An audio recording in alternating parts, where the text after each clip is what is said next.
Hi guys, welcome back to Nyay nest. और आज की वीडियो में हम salient features of the constitution of India पढ़ने वाले हैं।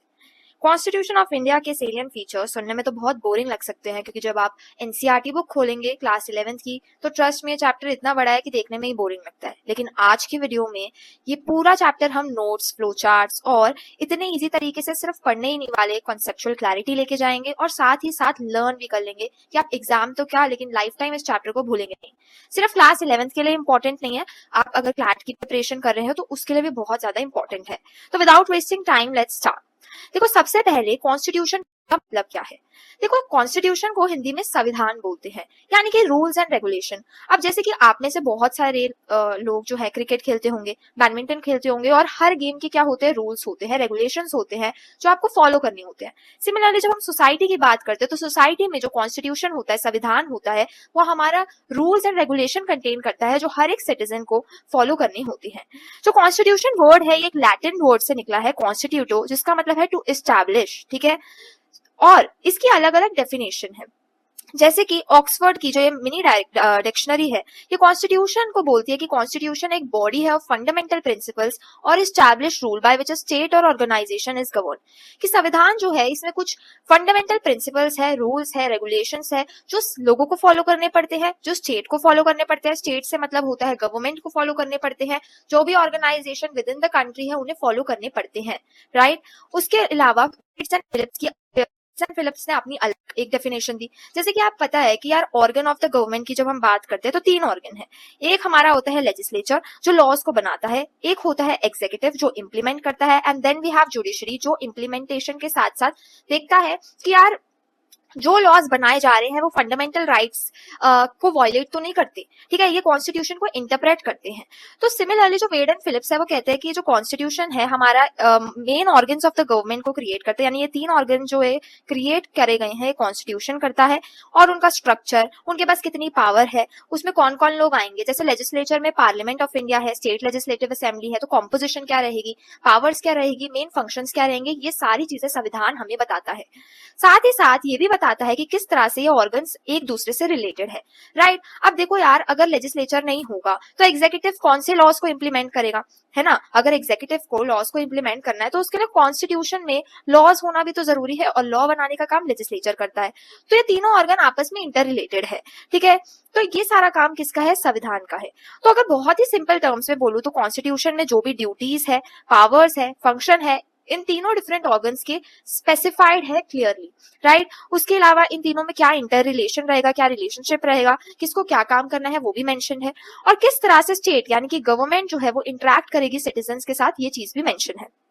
तो बेसिक कॉन्सेप्ट क्या है कि संविधान एक अग्रीड डॉक्यूमेंट है। अब संविधान को एक अग्रीड डॉक्यूमेंट क्यों कहेंगे, क्योंकि सिंपल बात ये है कि यार देखो, अब कॉन्स्टिट्यूशन क्या है, लोगों के लिए बना है, ठीक है। अब इंडिया के कॉन्स्टिट्यूशन में कोई भी ऐसे प्रिंसिपल हमने लिख दिए जो लोगों को अच्छे नहीं लगे, like in India we follow secularism, right, and it is a cherished principle, क्योंकि यार इंडिया डाइवर्सिटी वाली कंट्री है जहां पर लोगों के अलग रिलीजन है, अलग कास्ट है, and there is so much of diversity, ठीक है। तो उसमें अगर हम ऐसे प्रिंसिपल्स डाल देंगे जो लोगों के अगेंस्ट है, जो लोग शायद इतना चेरिश भी नहीं करेंगे, तो सिंपल बात ये है कि लोग उसे फॉलो भी नहीं करेंगे, राइट। तो ये अग्रीड डॉक्यूमेंट है, लोग इसे फॉलो करते हैं, ठीक है, इसके प्रिंसिपल्स को मानते हैं, और ये फाउंडेशन ले डाउन करते हैं कि किस तरह से लोग जो है वो अपने आप को गवर्न करेंगे, राइट। क्योंकि रूल्स एंड रेगुलेशन हमें चाहिए होते हैं एक सोसाइटी को गवर्न करने के लिए। सिमिलरली एरिस्टोटल जी ने अपनी डेफिनेशन दी। एरिस्टोटल जी को father of Indian political science भी बोलते हैं, क्योंकि इन्होंने बहुत सारी थ्योरीज लिखी हैं, और इन्होंने डिफाइन करा है संविधान को the way of life which the state has chosen for itself, कि एक स्टेट अपने लिए कौन सी लाइफ यानी कि कौन से रूल्स एंड रेगुलेशंस चूज करती है ताकि वो अपने आप को गवर्न कर सके, वो जो है हमारा संविधान है। तो संविधान के कुछ मॉडर्न फीचर्स की बात करें तो इसमें कुछ बॉडी ऑफ रूल्स होती है, रेगुलेशंस होती है, जैसे कि मैंने आपको बताया। ये रिटन भी हो सकता है और अनरिटन भी हो सकता है। देखो, रिटन का मतलब है जैसे कि इंडिया में we have a written document, but there are some countries जहां पे कॉन्स्टिट्यूशन एक ही किताब में नहीं लिखा हुआ बट अलग अलग डॉक्यूमेंट्स में है, तो उसे अनरिटन कहा जाता है। जैसे कि यूनाइटेड किंगडम, ठीक है, पावर एंड रिस्पॉन्सिबिलिटीज क्या है गवर्नमेंट की, ये हमारे संविधान में लिखा हुआ है, ठीक है। एंड जैसे कि मैंने बताया, इंडिया में हमारे पास एक कॉम्पैक्ट डॉक्यूमेंट है कॉन्स्टिट्यूशन का, वेयर देयर आर कंट्रीज जहां पर एक डॉक्यूमेंट नहीं है जिसे हम संविधान कहें, लेकिन अलग अलग डॉक्यूमेंट्स हैं जिसे हम बोल सकते हैं कि वो संविधान है।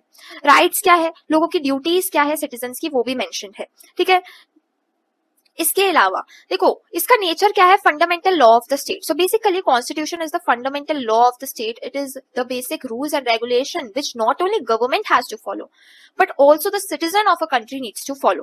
पर्पस क्या है, देखो सिंपल बात यह है कि गवर्नमेंट के क्या क्या फंक्शंस है। लॉ एंड ऑर्डर को मेंटेन करने के लिए, एक सोसाइटी में लॉ एंड ऑर्डर को मेंटेन करने के लिए संविधान बहुत जरूरी होता है, वरना क्राइम्स बढ़ जाएंगे, है ना, लोगों को पनिशमेंट नहीं मिलेगी, जस्टिस जो है वो डिनाइड हो जाएगा। तो ये सारी चीजें हैं। अब इसी में जैसे एरिस्टोटल जी ने अपनी एक डेफिनेशन दी संविधान की, वैसे ही जेलिनेक्स जी का एक व्यू था कि भाई अगर संविधान नहीं होगा तो एनार्की आ जाएगी। एनार्की आने की, एक ऐसी कंट्री, एक ऐसी स्टेट जहां पे गवर्नमेंट नहीं है, कोई रूल्स एंड रेगुलेशन है नहीं, वहां पे डिस्पोटिक रूल चल रहा है, अपने आप से सारी जो है लोगों के बीच में कॉन्फ्लिक्ट्स हो रहे हैं, कुछ भी मैनेज्ड नहीं है। तो ये जेलिनेक्स जी ने बोला था, ठीक है। और इन्होंने बोला that had even argued that in the absence of constitution every individual every institution, देखो यार अगर कॉन्स्टिट्यूशन नहीं होगा तो हर एक इंडिविजुअल, हर एक इंस्टीट्यूशन, हर एक ऑर्गन ऑफ द गवर्नमेंट है वो लॉ को इग्नोर करेगा, राइट, वो लॉ को इग्नोर करेगा। अब सिमिलरली एक बहुत बेसिक एग्जांपल लेते हैं, अगर एग्जाम नहीं होंगे तो आप लोगों को भी ये चीज पता है, from your bottom of the heart, कि आप में से बहुत सारे लोग हैं जो एग्जाम से पहले ही पढ़ते हैं।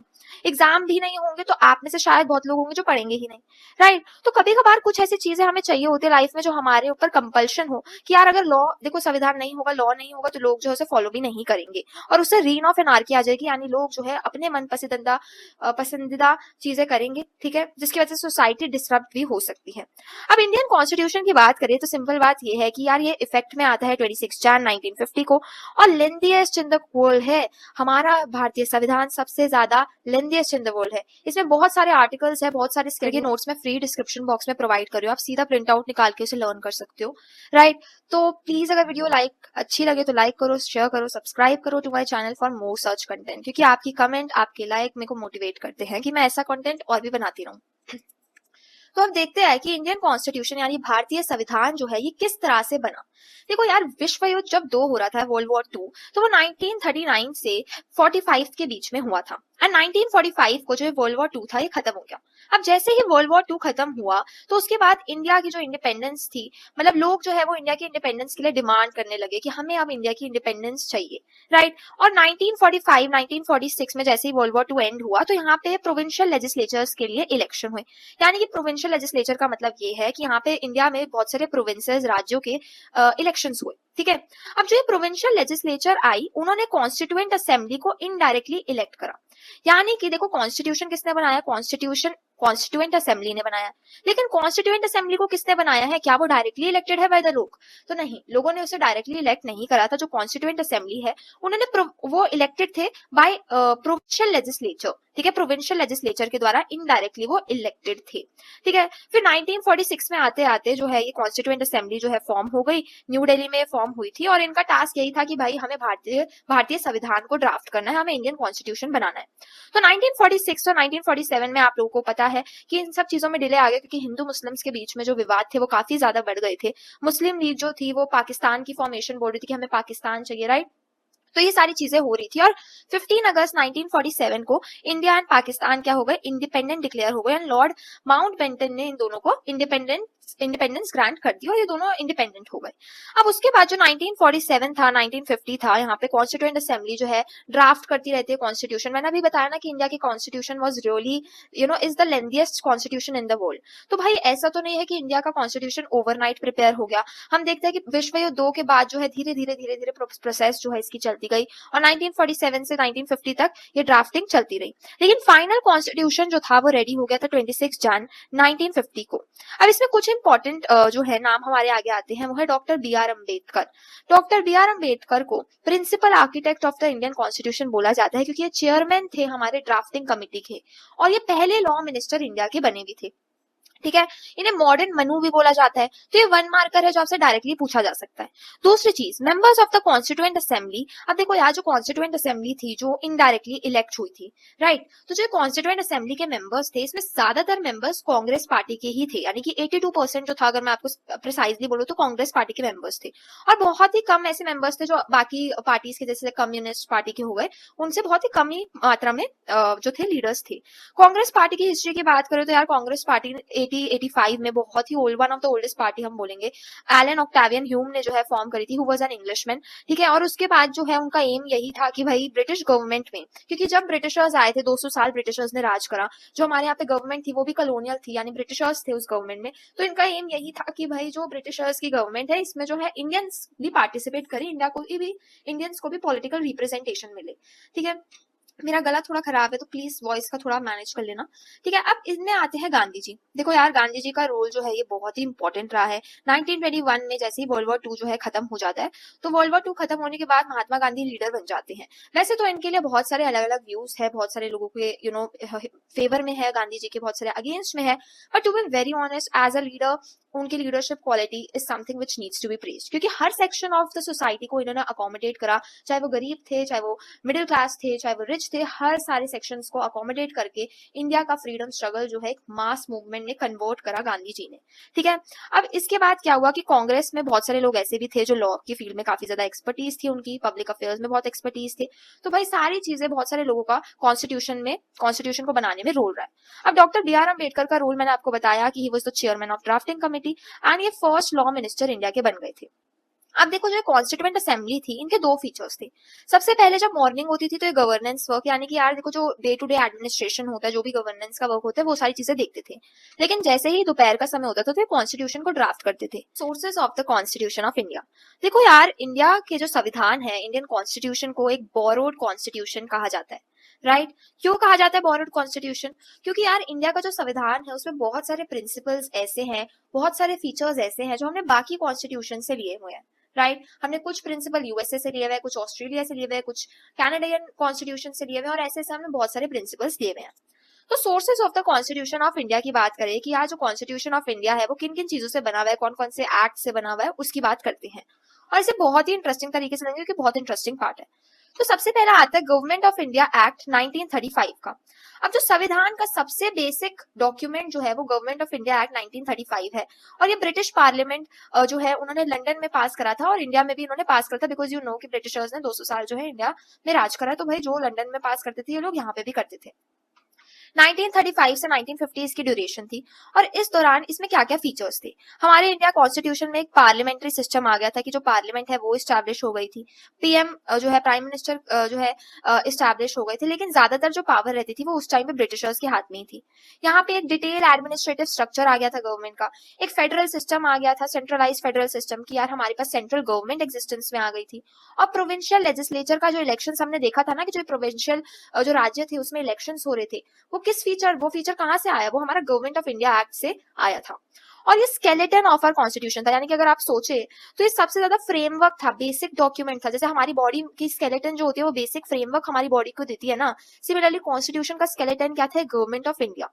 फिर सिमिलरली अगर बात करें तो मैंने आपको बताया इंडिया के कॉन्स्टिट्यूशन को एक बोरोड कॉन्स्टिट्यूशन कहते हैं, बिकॉज हमने बहुत सारे प्रिंसिपल्स जो है वो अडॉप्ट करे हैं from the constitution of other countries, जैसे कि फंडामेंटल राइट्स, ठीक है। तो फंडामेंटल राइट्स की अगर हम बात करें तो यार ये सिविल एंड पॉलिटिकल राइट्स होते हैं, बहुत सारे मूल्य अधिकार हमारे पास है, जैसे right to life, right to equality, freedom of speech, freedom of expression, and total 7 fundamental right हमारे पहले थे, लेकिन अभी हमारे पास 6 ही फंडामेंटल राइट्स हैं, राइट। उसके बाद डीपीएसपी क्या होते हैं, directive principle of state policy. देखो जैसे फंडामेंटल राइट्स इंडिविजुअल के लिए होते हैं, राइट हमारे कुछ मूल्य अधिकार होते हैं जो हमें मिलने ही चाहिए।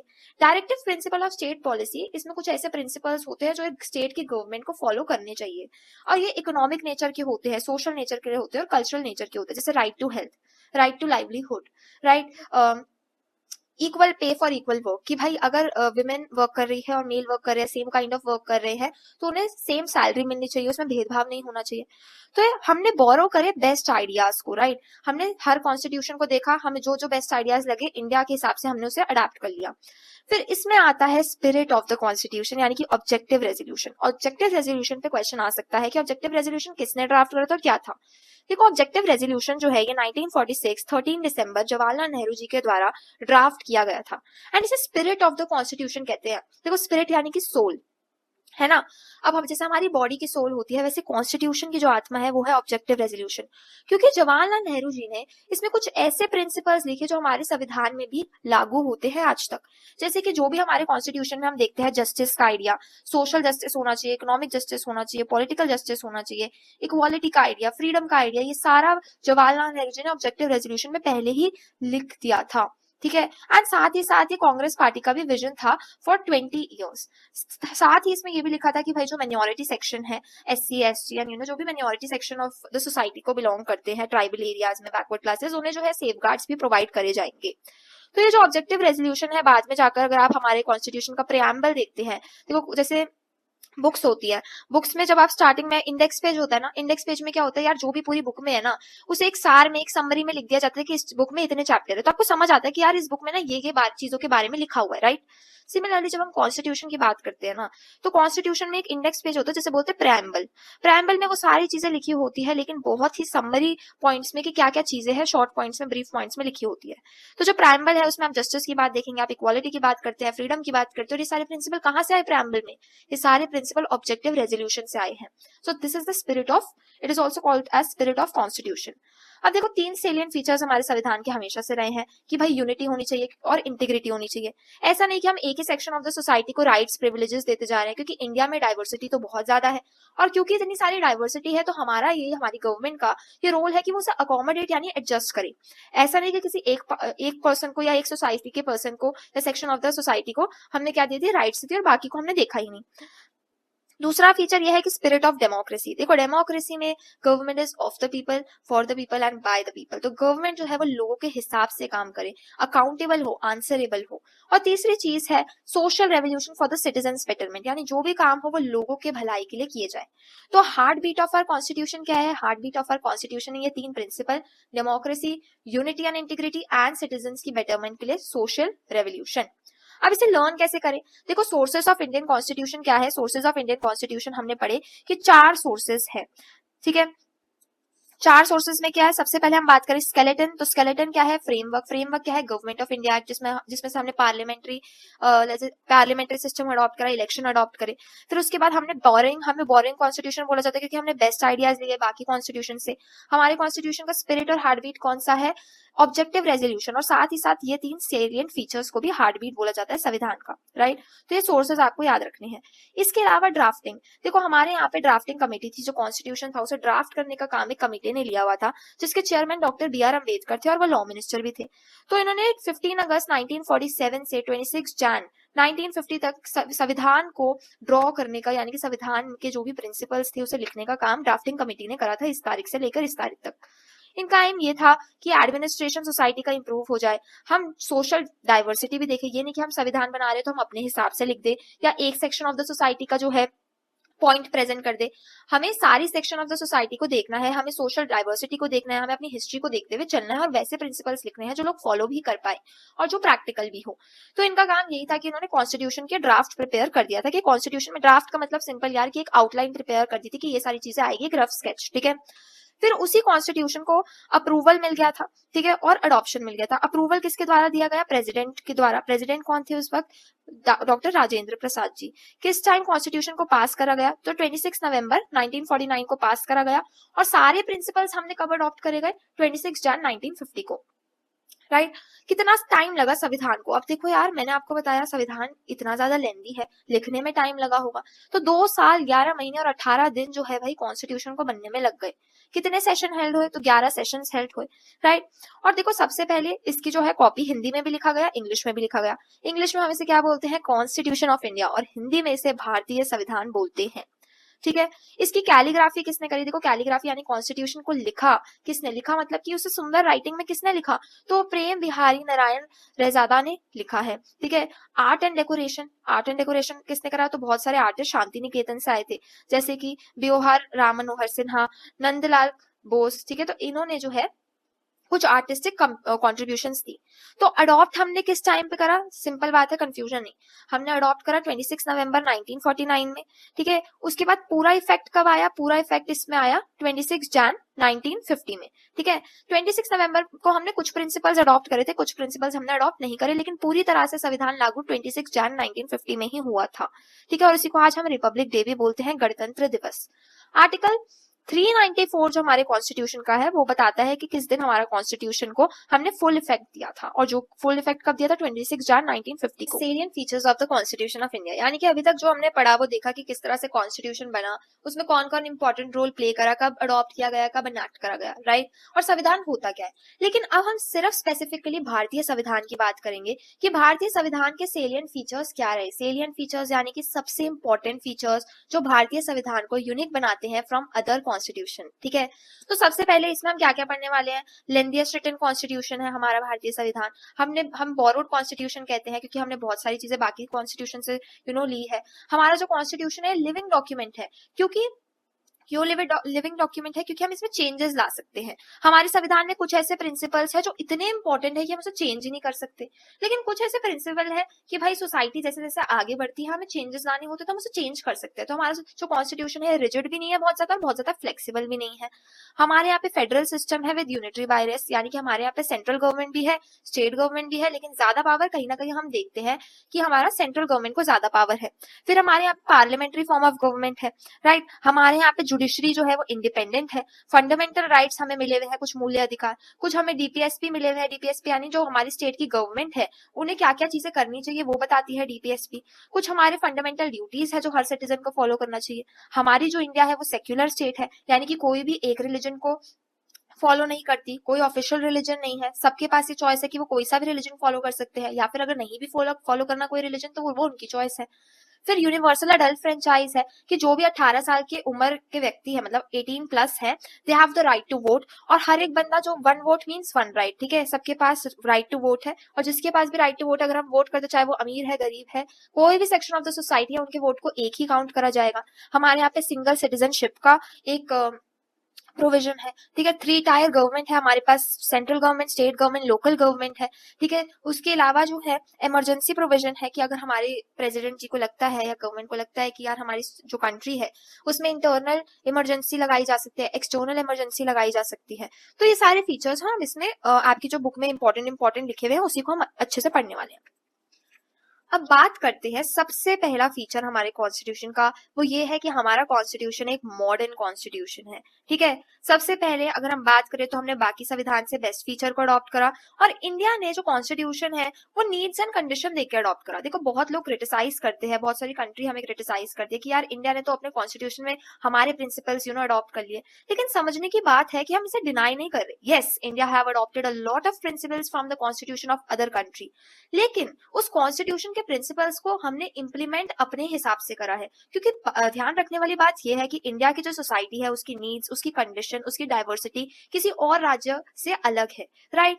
अब इंडिया इसी का एक पार्ट है, इंडिया को एक बोला जाता है यूनियन ऑफ स्टेट, ठीक है। आर्टिकल 1 हमारा इंडियन कॉन्स्टिट्यूशन का बोलता है India that is Bharat is a union of state. इसका क्या मतलब है, देखो इंडिया जो है और भारत, ये दोनों नाम ऐसे हैं। Bharat is an ancient name जो हमारे एंशिएंट टाइम्स में यूज किया जाता था इंडिया के लिए, राइट। तो इंडिया हो या भारत हो, हमारी जो कंट्री है वो यूनियन ऑफ स्टेट है, यानी कि स्टेट सेंट्रल गवर्नमेंट भी है और स्टेट गवर्नमेंट भी है, लेकिन ज्यादा पावरफुल कौन है, सेंट्रल गवर्नमेंट, ठीक है। अब 15 अगस्त 1947 में ऑल 552 स्टेट्स जो है उन्होंने इंडिया ज्वाइन कर लिया था। इसका मतलब ये है कि यार देखो इंडिया में ना कुछ ऐसे स्टेट्स थे और कुछ ऐसी प्रिंसली स्टेट्स थे। प्रिंसली स्टेट्स यानी जो राजा महाराजाओं के अंदर थे, लेकिन जैसे ही ब्रिटिशर्स चले गए थे तो ब्रिटिशर्स ने बोला था उन प्रिंसली स्टेट को कि भाई आपके पास ऑप्शन है कि या तो आप इंडिया को ज्वाइन कर लो, या तो आप इंडिपेंडेंट हो लो, या फिर आप पाकिस्तान को भी ज्वाइन कर सकते हो। लेकिन इंडिया में 552 स्टेट्स का अकोमोडेशन हो गया था, यानी कि इन्होंने इंडिया ज्वाइन कर लिया था। और ये रीजन फॉर यूनियन क्यों है, कि हम क्यों लिखते हैं यूनियन ऑफ स्टेट, हमने सेंट्रल गवर्नमेंट को क्यों ज्यादा पावरफुल पावर दी हुआ है। तो डॉक्टर बी.आर. अम्बेडकर बताते हैं कि यार देखो ये है सिंबल ऑफ नेशनल यूनिटी, क्योंकि इंडिया में अगर हम हर स्टेट गवर्नमेंट को बहुत ज्यादा पावरफुल बना देंगे तो क्या होगा कि स्टेट गवर्नमेंट्स आपस में ही लड़ती रहेंगी और सेंट्रल लेवल पे चीजें सही से काम करेगी नहीं। तो ये जो केस था सुप्रीम कोर्ट इन हिंसा विरोधक संघ वर्सेस एमएम की जमात 2008 का ये केस था, तो इसमें बोला था जो ये यूनियन वर्ड है ये इसलिए लिखा हुआ है भारतीय संविधान के आर्टिकल 1 में क्योंकि ये अग्रीमेंट नहीं है बिटवीन द यूनिट्स, ठीक है। कोई स्टेट जो है इट कैन नॉट सक्सीड, इसका मतलब ये है कि भाई स्टेट गवर्नमेंट ही सिर्फ पावरफुल नहीं हो सकती, एक सिंबल ऑफ नेशनल यूनिटी है। और देखो बहुत सारे फीचर्स जो है हमने फेडरल फीचर्स भी अपनाए हुए हैं, ठीक है, कि हमारे पास सेंट्रल गवर्नमेंट भी है, स्टेट गवर्नमेंट भी है, और अब तो लोकल गवर्नमेंट भी है, और कुछ यूनिटरी फीचर्स भी अपनाए हुए हैं। हमारे पास डिविजन ऑफ पावर्स है, लेजिस्लेचर है, एग्जीक्यूटिव है, ठीक है, और साथ ही साथ जुडिशरी भी है। इंटर स्टेट रिलेशन है, देखो स्टेट्स के बीच में लड़ाइयां भी होती है, कभी कभार वाटर डिस्प्यूट्स होती है, कभी कभार टेरिटरी को लेकर डिस्प्यूट्स होती है, लेकिन यार कोऑर्डिनेशन भी रहता है।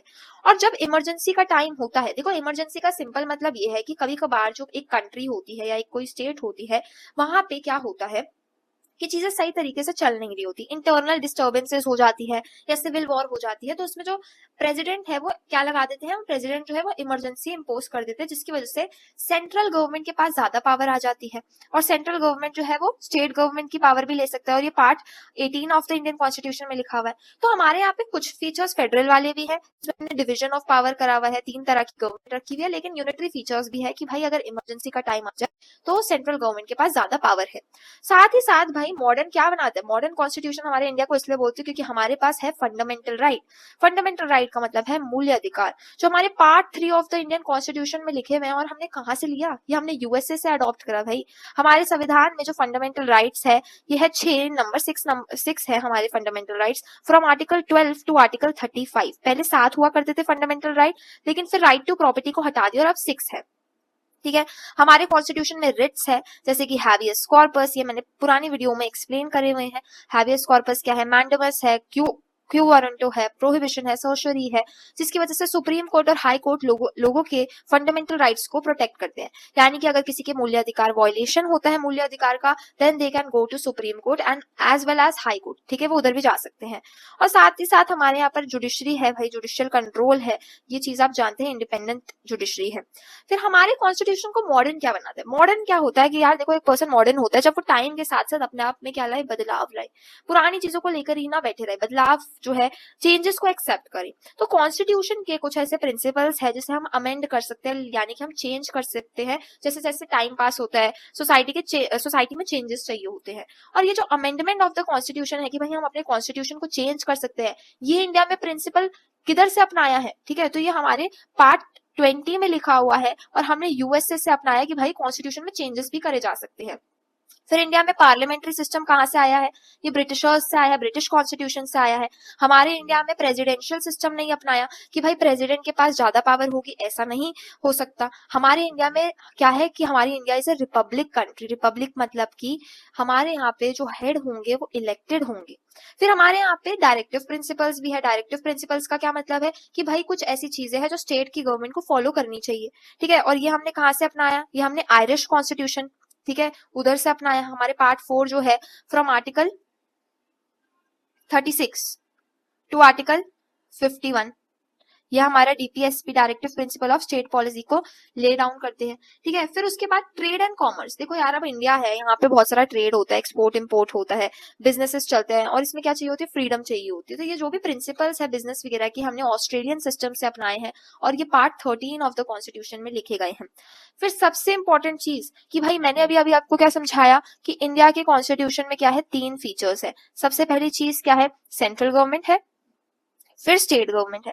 अब बहुत टाइम था कि 2 टायर सिस्टम ही रहा कि भाई सेंट्रल गवर्नमेंट ही रहेगी और स्टेट गवर्नमेंट, लेकिन फिर क्या हुआ, 73rd और 74th अमेंडमेंट आया 1993 का, पार्ट 9 में शेड्यूल 11 एंड 12 में क्या हुआ कि हमारे यहाँ पे लोकल गवर्नमेंट का भी एग्जिस्टेंस आ गया कि भाई एक लोकल गवर्नमेंट भी होगी, ठीक है, जिसे पंचायती राज सिस्टम भी कहा जाता है, म्युनिसिपैलिटीज भी कहा जाता है।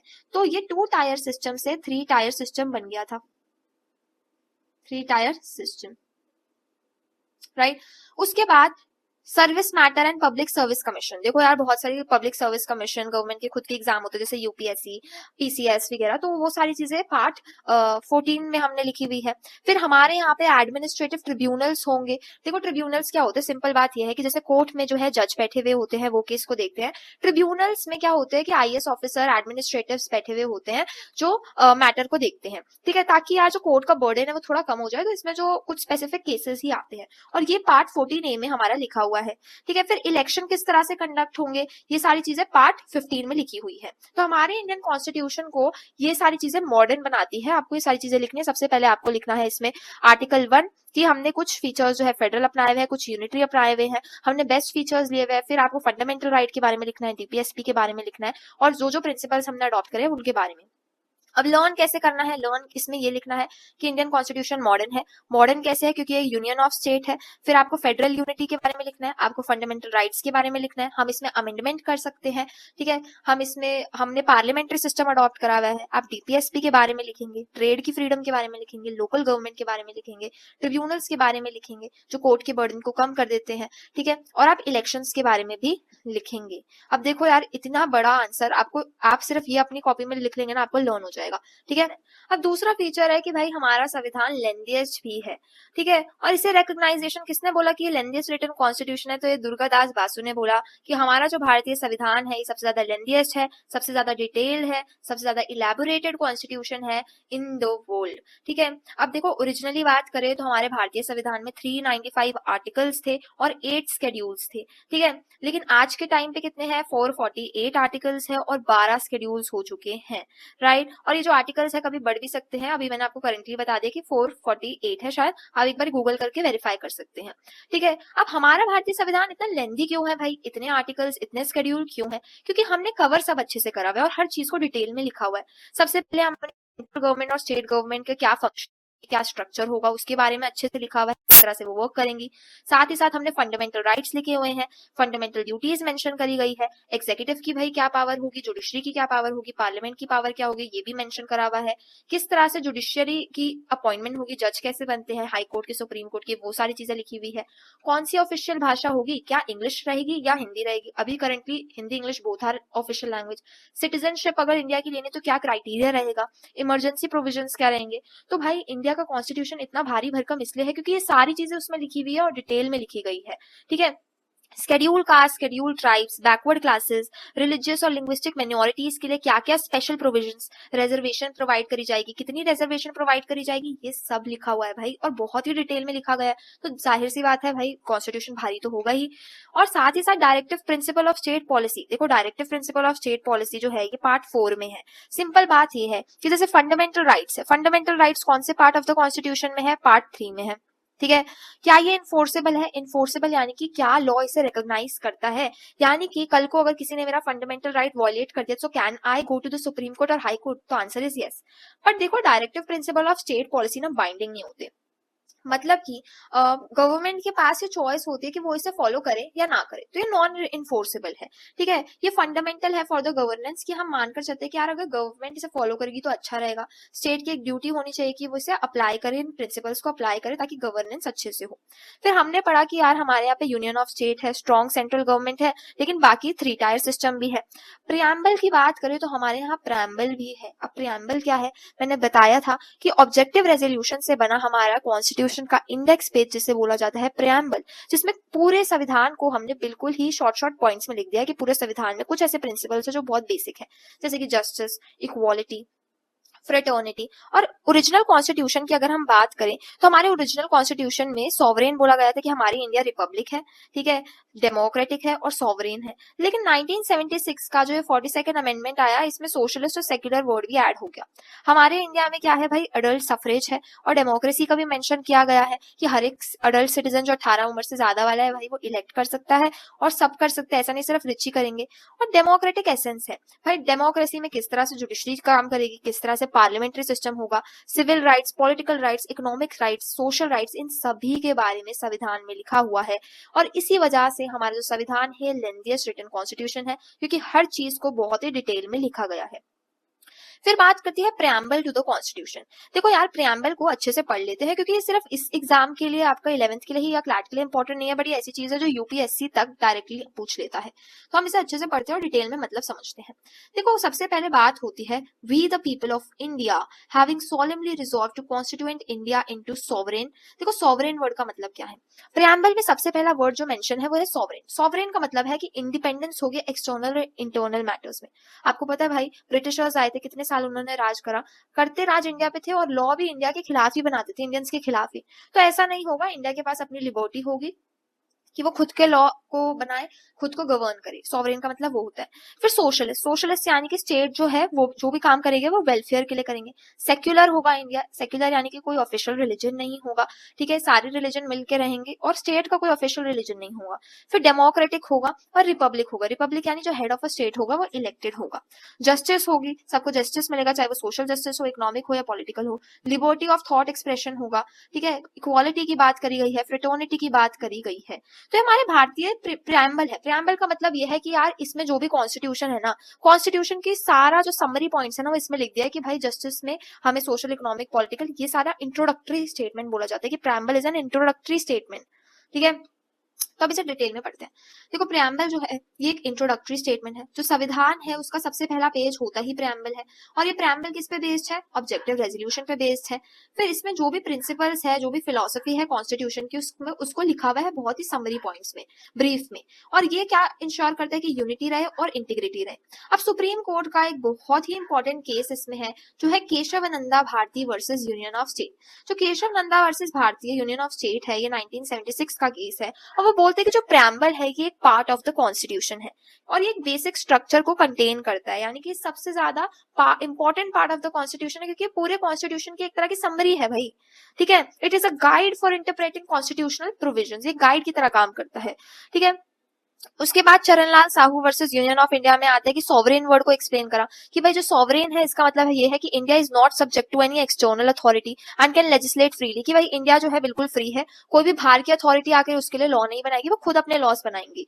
फिर उसके बाद एसआर बोमई का केस आता है। एसआर बोमई के केस में क्या बोला गया कि भाई डेमोक्रेटिक वर्ड का मतलब क्या है? डेमोक्रेटिक वर्ड का मतलब है कि जो गवर्नमेंट फॉर्म हो रही है वो रिस्पॉन्सिबल है, अकाउंटेबल है, भाई लोगों के लिए आंसरेबल है। गवर्नमेंट कुछ भी गलत करती है and if people are questioning it then the government is bound to reply to the people, ठीक है। फिर रिपब्लिक का मतलब मैंने आपको बता दिया कि इलेक्टेड हेड होना चाहिए स्टेट का, ठीक है। अब जो प्रेसिडेंट है, प्रेसिडेंट को हम डायरेक्टली तो इलेक्ट नहीं करते, लेकिन हाँ इनडायरेक्ट इलेक्शन होता है प्रेसिडेंट को इनडायरेक्टली इलेक्ट होते हैं, राइट। प्रेसिडेंट को हम डायरेक्टली इलेक्ट नहीं करते, लेकिन जैसे मेंबर्स ऑफ पार्लियामेंट है वो प्रेसिडेंट को इलेक्ट करते हैं, तो इनडायरेक्ट इलेक्शन होता है। अब कोई प्रेसिडेंट ऐसा तो नहीं है कि भाई प्रेसिडेंट का बेटा प्रेसिडेंट, ऐसा तो नहीं चल रहा ना, तो हमारे यहाँ पे रिपब्लिक है, ठीक है।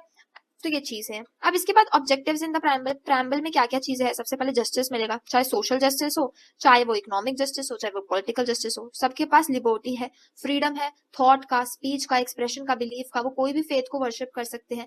हिंदू, मुस्लिम, सारे लोग अपने अपने फेथ को इक्वली कंसिडर कर सकते हैं। इक्वालिटी है भाई, ऐसा नहीं है कि हम किसी को स्पेशल प्रिविलेजेस दे रहे हैं या स्पेशल अपॉर्चुनिटी दे रहे हैं, सबके पास अधिकार है इक्वालिटी का। फ्रेटर्निटी है, फ्रेटर्निटी यानी भाईचारा, ब्रदरहुड है, ठीक है। फिर सोशलिस्ट प्रिंसिपल जो है, देखो सोशलिस्ट जो है कि 42nd अमेंडमेंट जो हुआ था, अमेंडमेंट यानी चेंज होता है हमारा कॉन्स्टिट्यूशन ओवर अ टाइम, तो जो 42 अमेंडमेंट आया था इसमें हमने सोशलिस्ट और सेक्युलर को अडॉप्ट करा था। सोशलिस्ट का मतलब ये है कि यार इनइक्वालिटी सोसाइटी में खत्म हो, और इसका मतलब ये है कि स्टेट जो है वो लोगों की वेलफेयर के लिए काम करे। और एसआर बोमाई केस में इन्होंने बोला है कि यार ये जो है इनकम गैप है, आप देखते हैं कि सोसाइटी में बिलो द पॉवर्टी लाइन कितने सारे लोग हैं और कुछ ही सेक्शन ऑफ द सोसाइटी है जो रिच है, अल्ट्रा रिच है। तो इनकम गैप को हमें रिड्यूस करना होगा, लोगों के लिविंग स्टैंडर्ड्स को इंप्रूव करना होगा। और सेक्युलर प्रिंसिपल, देखो बात यह है कि हमारा भारतीय संविधान जो है इसमें सेक्युलरिटी हमने अडॉप्ट करी गई है कि हमारे इंडिया का कोई ऑफिशियल रिलीजन नहीं है जिसको जो फॉलो करना है वो फॉलो करे, प्रोपोगेट करे, प्रमोट करे। अगर आप नहीं भी करना चाहते तो वो आपकी चॉइस है, ठीक है। तो ये आप लोगों को समझना है। अब उसके बाद जो है equal treatment to all religion, किसी भी एक स्पेसिफिक रिलीजन को स्पेशल ट्रीटमेंट नहीं मिलेगा, सबको इक्वल ट्रीटमेंट मिलेगा। और भारतीय जो था ये केशवानंदा भारती केस में बोला गया कि जो सेक्युलरिज्म है ये बेसिक स्ट्रक्चर है, यानी कि सेक्युलरिज्म कॉन्स्टिट्यूशन में कल भी था, आज भी है और हमेशा रहेगा। अगर पार्लियामेंट चाहेगी इसे चेंज करने का तो भी कभी ये चेंज नहीं कर पाएगी, because is the basic structure, ये सबसे बेसिक चीज है, तो आप इसे चेंज नहीं कर सकते हो। बात करेंगे कि चौथा फीचर हमारे इंडियन कॉन्स्टिट्यूशन का क्या है, और वो है फंडामेंटल राइट्स, और उसके बारे में हम डिटेल में पढ़ेंगे। देखो फंडामेंटल राइट्स जो है ये पार्ट 3 है Indian constitution from article 12 to article 35, ठीक है। अब इसमें क्या है, सबसे पहले फंडामेंटल राइट्स होते क्या? देखो फंडामेंटल राइट्स को हिंदी में कहते हैं मूल्य अधिकार, यानी ऐसे प्रिंसिपल्स जो बहुत ही इंपॉर्टेंट है, ऐसे राइट्स जो सबसे ज्यादा इंपॉर्टेंट है कि हर एक ह्यूमन बीइंग को मिलने ही चाहिए, बेसिक ह्यूमन राइट्स और फ्रीडम जो हर एक इंडिविजुअल को मिलनी चाहिए। And these are definitely enforceable by the court. Enforceable by the court का मतलब ये है कि भाई हमारे अगर मूल्य अधिकार जो है वो कोई भी वॉयलेट करता है तो हम कोर्ट में जा सकते हैं, हम सुप्रीम कोर्ट भी जा सकते हैं और हाई कोर्ट भी जा सकते हैं। एंड डेफिनेटली सी बात है कि एक रेवोल्यूशनरी स्टेप है कि भाई हमारी सोसाइटी में जो भी सोशल बैरियर्स है, इनइक्वालिटी चलती है, वो इन सब सारी चीजों को खत्म करते हैं हमारे फंडामेंटल राइट्स। अब देखो 6 तरह के फंडामेंटल राइट्स होते हैं और इसे डिटेल में पढ़ते हैं। सबसे पहला होता है राइट टू इक्वालिटी, और यह है आर्टिकल 14 से आर्टिकल 18 तक, कि सबको इक्वालिटी मिलेगी बिफोर द लॉ। हर एक पर्सन इक्वल है भाई, ठीक है। आप किसी को भी स्पेशल प्रिविलेजेस नहीं दे सकते। No discrimination on religion, race, caste, sex और प्लेस ऑफ बर्थ। किसी के साथ आप डिस्क्रिमिनेशन नहीं कर सकते उनके धर्म की वजह से, जेंडर की वजह से, कास्ट या रेस की वजह से। सबको इक्वल अपॉर्चुनिटी मिलेगी पब्लिक एम्प्लॉयमेंट में, ठीक है। गवर्नमेंट जॉब में सबको इक्वल अपॉर्चुनिटी मिलेगी। डेफिनेटली सी बात है, रिजर्वेशन की जब हम बात करते हैं तो बहुत लोग बोलते हैं कि यार reservation should not be provided. But देखो हमारे इंडिया में कुछ ऐसे लोग हैं, कुछ ऐसे सेक्शन ऑफ द सोसाइटी है जो बहुत ही ज्यादा उन्होंने सोशल ऑपरेशन ओवर टाइम झेला है, ठीक है। तो उन्हें स्पेशल प्रिविलेजेस दिए जाते हैं और ये इक्वालिटी के खिलाफ नहीं होता। उसके अलावा अबॉलिशन ऑफ अनटचेबिलिटी, आप लोग जानते हैं कि पहले दलित लोग जो थे उन्हें अनटचेबल्स कंसिडर करा जाता था, तो ये सारी चीजें अबॉलिश करी गई under article right to equality. फिर दूसरा राइट हमारे पास आता है राइट टू फ्रीडम। अब राइट टू फ्रीडम है आर्टिकल 19 से 22 तक का। अब इसमें हम बात करते हैं कि सबके पास फ्रीडम ऑफ स्पीच है, एक्सप्रेशन है, फ्रीडम ऑफ मूवमेंट है कि वो कहीं भी जा सकते हैं, अपने एसोसिएशन ग्रुप्स को फॉर्म कर सकते हैं, कोई भी प्रोफेशन, बिजनेस करना चाहते हो बिजनेस करो, doctor, IAS officer, whatever profession you want to do you can do, ठीक है। आपको जो है प्रोटेक्शन दी गई है क्रिमिनल ऑफेंसेस में। अगर एक पर्सन को अक्यूज करा जाता है क्राइम के लिए तो उसके पास भी कुछ सर्टेन राइट्स होते हैं। सबके पास राइट टू लाइफ है एंड पर्सनल लिबर्टी है। एंड किसी को भी आप आर्बिट्री मैनर में अरेस्ट नहीं कर सकते। अगर आप किसी को अरेस्ट करो तो आपको क्या बताना पड़ेगा, ग्राउंड्स ऑफ इन्फॉर्मेशन, कि आप किस ग्राउंड्स पे जो है अरेस्ट कर रहे हो। तो ये राइट टू फ्रीडम बोलता है। फिर तीसरा राइट आता है राइट अगेंस्ट एक्सप्लोटेशन, और ये है आर्टिकल 23 से 24 तक, कि भाई ह्यूमन ट्रैफिकिंग, ह्यूमंस को सेलिंग और बाइंग नहीं हो सकती है। आप किसी से फोर्स लेबर नहीं करा सकते, ठीक है। फिर चाइल्ड लेबर जो है वो बैन है, ठीक है। आप किसी को भी चाइल्ड लेबर, हजारियस इंडस्ट्री में चाइल्ड लेबर 14 साल से उम्र से कम के बच्चे को नहीं काम करने दे सकते। अगला राइट हमारे पास जो आता है वो आता है right to freedom of religion, और यह है आर्टिकल 25 से 28। सबके पास क्या अधिकार है कि वो अपना कोई भी रिलीजन प्रोफेस कर सकते हैं, प्रोपोगेट कर सकते हैं, प्रैक्टिस कर सकते हैं। इक्वल रिस्पेक्ट मिलेगी हर रिलीजन को, और स्टेट का कोई ऑफिशियल रिलीजन नहीं है। और यही प्रिंसिपल हमारे इंडिया को एक सेक्युलर स्टेट बनाता है, इंडिया को एक सेक्युलर स्टेट बनाता है। देखो यार ये जो है ना फंडामेंटल राइट्स आपको लर्न ही करने पड़ेंगे, there is no other alternative. और ये ऐसी चीज है जो लाइफ टाइम काम आएगी, राइट। सबको अपने मूल्य अधिकार तो पता ही होने ही चाहिए, right. It is not something जो सिर्फ लॉ वाले बच्चों को ही पता होना चाहिए, राइट। तो आपको लर्न करने पड़ेंगे। कल्चरल एंड एजुकेशनल राइट, अगला राइट हमारे पास है आर्टिकल 29-30 में, कल्चरल एंड एजुकेशनल राइट, कि भाई जो लोग माइनॉरिटी सेक्शन से बिलोंग करते हैं उनके पास राइट है कि वो अपनी लैंग्वेज को प्रोटेक्ट करे, स्क्रिप्ट को प्रोटेक्ट करे, कल्चर को प्रोटेक्ट करे, and they have right to establish कि वो अपने खुद के एजुकेशनल इंस्टीट्यूशंस भी खोल सकते हैं। फिर राइट टू कॉन्स्टिट्यूशनल रेमेडी। अब मैं आपसे क्वेश्चन पूछूं कि इसमें से सबसे इंपॉर्टेंट राइट कौन सा राइट है, तो बहुत लोग बोलेंगे कि ma'am right to equality is the most important right, but let me tell you the most important right is right to constitutional remedy, article 32। कभी भी लाइफ में किसी भी इंटरव्यू में, किसी भी एग्जाम में क्वेश्चन पूछ लिया जाए कि सबसे मूल्य अधिकार जो है, मूल्य अधिकारों में सबसे इंपॉर्टेंट राइट कौन सा है, तो आपको बोलना है राइट टू कॉन्स्टिट्यूशनल रेमेडी।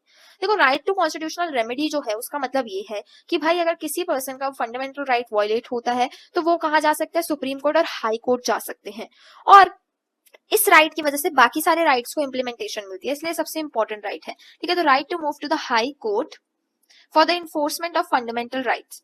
अब 3 स्पेशल एडिशंस एंड चेंजेस, जैसे मैंने आपको बताया कि भाई इंडियन कॉन्स्टिट्यूशन लिविंग है, इसमें चेंजेस होते रहते हैं।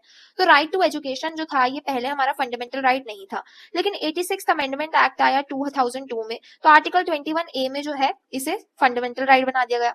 सिमिलरली राइट टू प्रॉपर्टी क्या था, एक फंडामेंटल राइट हुआ करता था एक जमाने में, लेकिन फिर क्या हुआ, 44 अमेंडमेंट आया और इसको जो है आर्टिकल 300A में डाल दिया गया, एंड नाउ ये एक लीगल राइट है बट कोई फंडामेंटल राइट नहीं है। This is a very important point. अब क्या सिर्फ सिटीजन्स को ही मिलते हैं फंडामेंटल राइट, तो देखो डेफिनेटली सी बात है कि जो फंडामेंटल राइट है सिटीजन्स को ही मिलते हैं, लेकिन 2 फंडामेंटल राइट ऐसे हैं जो नॉन सिटीजन्स को भी मिलते हैं, यानी कि कोई पर्सन सिटीजन ऑफ इंडिया नहीं है तो भी मिलेंगे। कौन कौन से, सबसे पहला आर्टिकल 14 इक्वालिटी बिफोर लॉ, सबके पास इक्वालिटी बिफोर लॉ है, और आर्टिकल 21 राइट टू लाइफ तो भाई सबके पास है, उसके लिए कोई सिटीजनशिप होना जरूरी नहीं है, so it applies even to the foreigners in India. ठीक है। तो फंडामेंटल राइट्स कौन कौन से होते हैं ये मेंशन करना। फिर अगली चीज जो हमारे कॉन्स्टिट्यूशन को बहुत ही ज्यादा इंपॉर्टेंट बनाती है वो है DPSP, directive principle of state policy और फंडामेंटल ड्यूटीज। अब देखो सबसे पहले अगर फंडामेंटल राइट पे क्वेश्चन आए ना या फीचर्स लिखने को बोला जाए तो ये डायग्राम आप बना सकते हो और कितना ब्यूटीफुल प्रेजेंटेशन हो जाएगी, आपको मार्क्स पक्के पक्के मिल जाएंगे। Right to equality, right to freedom, right against exploitation, ठीक है, right to freedom of religion, cultural education right, right to constitutional. अब बात करते हैं कॉन्स्टिट्यूशनल राइट्स। अब देखो डायरेक्टिव प्रिंसिपल से पहले हमने क्या पढ़ा था, फंडामेंटल राइट को अगर कोई भी वायलेट करता है तो वो सुप्रीम कोर्ट जा सकते हैं, राइट। अब सुप्रीम कोर्ट और हाई कोर्ट के पास पावर है टू ऑर्डर रिट्स। देखो रिट्स का मतलब क्या होता है, रिट्स का मतलब होता है स्पेशल ऑर्डर्स जो हमारा हाई कोर्ट और सुप्रीम कोर्ट देते हैं। तो अगर किसी पर्सन के फंडामेंटल राइट वायलेट हुए हैं तो वो आर्टिकल 32 के तहत सुप्रीम कोर्ट जा सकते हैं और आर्टिकल 226 के तहत हाई कोर्ट जा सकते हैं। सो इंडिविजुअल के पास चॉइस है कि या तो वो आर्टिकल 32 के अंदर क्या चले जाए कि भाई सुप्रीम कोर्ट डायरेक्टली चले जाए अगर उनका फंडामेंटल राइट वायलेट हुआ है, और they can go to high court under 226। और जब वो हाई कोर्ट और सुप्रीम कोर्ट जाते हैं तो जाहिर सी बात है कि वो कुछ ऑर्डर्स देंगे और उन्हीं ऑर्डर्स को बोला जाता है रिट्स। अब हमारे यहाँ पे होती है रिट्स, सबसे पहले होती है हैबियस कॉर्पस। बुक में पढ़ोगे तो बहुत डिफिकल्ट लगेगा, लेकिन आपके सामने इतनी इजी भाषा में मैं इसे एक्सप्लेन करने वाली हूँ और लिखा हुआ है कि आपको फुल मार्क्स मिल जाएंगे। हैबियस कॉर्पस का मतलब ये है लैटिन में you may have the body. Simple बात समझो कि भाई किसी पर्सन को आप अरेस्ट कर रहे हो तो 24 आवर के अंदर अंदर आपको मैजिस्ट्रेट के आगे प्रेजेंट करना पड़ेगा, आपको जज के आगे प्रेजेंट करना पड़ेगा, और जज देखेंगे कि क्या आपने इस पर्सन को अरेस्ट करा है तो वो सही तरह से करा है या फिर गलत है, कि ऐसी किसी पर्सन को आपने अनलॉफुली अरेस्ट कर लिया फिर कोई रीजन था, वैलिड रीजन। तो ये वो कहता है हैबियस कॉर्पस और ये सबसे पहला रेट है। प्रोड्यूस अ डिटेन पर्सन, जिस भी पर्सन को अरेस्ट करा गया है, डिटेन करा जाता है तो आप कोर्ट के आगे प्रेजेंट करोगे 24 आवर्स के विद इन ही, ठीक है, और रिलीज कर दोगे। अगर जज को लगेगा कि भाई बेफालतू का अरेस्ट करा तो इलीगल है तो उन्हें रिलीज कर दिया जाएगा पर्सन को, ठीक है। तो इस रेट का कब यूज करा जाता है, इस रेट का तब यूज करा जाता है जब किसी पर्सन को इलीगली डिटेन कर दिया गया भाई बाय द पुलिस ने ऐसे ही अरेस्ट कर लिया गया है, तो उस चीज के लिए हैबियस कॉर्पस जो है एक रिट है। दूसरी रिट आती है मैंडमस। मैंडमस का मतलब होता है वी कमांड। मैंडमस का सिंपल मतलब ये है कि पब्लिक अथॉरिटी, बहुत सारे आईएएस ऑफिसर्स हैं, आईपीएस ऑफिसर्स हैं, and they have to perform their duty, उनकी पब्लिक सर्विस उन्हें करनी पड़ती है। एंड समटाइम्स कोई भी ऑफिस होल्डर है और वो अपनी ड्यूटी सपोज नहीं कर रहा है तो सुप्रीम कोर्ट ऑर्डर कर सकते हैं कि we are commanding you to do and perform certain functions. आपको जिस चीज के लिए अपॉइंट करा गया है आप वो फंक्शंस परफॉर्म करें। तो मैंडमस का मतलब ये है कि ऑर्डर करना पब्लिक अथॉरिटी को to perform its legal and public duty, ठीक है। और ये कब यूज होती है, जब कोई भी पब्लिक ऑफिसर होते हैं वो अपनी एक्ट को सही से नहीं कर रहे होते। तीसरा आता है को वारंटो। को वारंटो का मतलब होता है बाय व्हाट वारंट या बाय व्हाट अथॉरिटी, ठीक है। कोई भी ऑफिस होल्डर, अब देखो यार एक पर्सन जो है अगर आईएएस ऑफिसर बनता है तो जाहिर सी बात है यूपीएससी क्लियर करना होता है ना, कितना डिफिकल्ट प्रोसीजर होता है, कितना डिफिकल्ट एग्जाम होता है। और इसमें अगर कोई पर्सन फेक सर्टिफिकेट बनवा ले सपोज, या कुछ ऐसी चीज हो जाए जो अनलॉफुली वो उन्होंने ऑफिस होल्ड कर लिया, वो आईएएस ऑफिसर बन गए या कोई भी ऑफिस होल्ड कर लिया विद करप्शन, तो सुप्रीम कोर्ट या हाई कोर्ट ऑर्डर दे सकता है कि आप अपनी अथॉरिटी कहाँ से लाते हैं भाई, आप हमें सर्टिफिकेट्स दिखाएं कि to prevent a person from holding a public office without legal authority. क्या आप अपनी क्वालिफिकेशन दिखाएं अगर आप ये ऑफिस को होल्ड कर रहे हैं। और सुप्रीम कोर्ट जो है ये ऐसा इसलिए करता है ताकि एक इनएलिजिबल पर्सन को ऑफिस से हटाया जा सके। फोर्थ है एंड फिफ्थ जो है ये इंटरकनेक्टेड है। फोर्थ है सर्जरी और फिफ्थ है प्रोहिबिशन। देखो प्रोहिबिशन का मतलब होता है टू प्रोहिबिट या टू फॉरबिड। अब कभी कभार क्या होता है, कुछ ऐसे केसेस होते हैं जो डायरेक्टली सुप्रीम कोर्ट ही ले सकती है, लेकिन कभी कभार हाई कोर्ट उसे ले लेती है। तो सुप्रीम कोर्ट जो है वो हाई कोर्ट को ऑर्डर करती है कि आपके पास अपनी ज्यूरिसडिक्शन है, आपके पास खुद की अथॉरिटी है, खुद की एक लिमिट है, तो आप उस लिमिट तक केसेस लीजिए। जो हमारे लिमिट के केसेस है आप हाई कोर्ट ना लीजिए, ठीक है। तो प्रोहिबिशन का मतलब है कि जो सुप्रीम कोर्ट है ये स्टॉप करती है कि भाई हमारे जो केसेस हैं सुप्रीम कोर्ट वाले केसेस है आप हाई कोर्ट वाले मत लीजिएगा।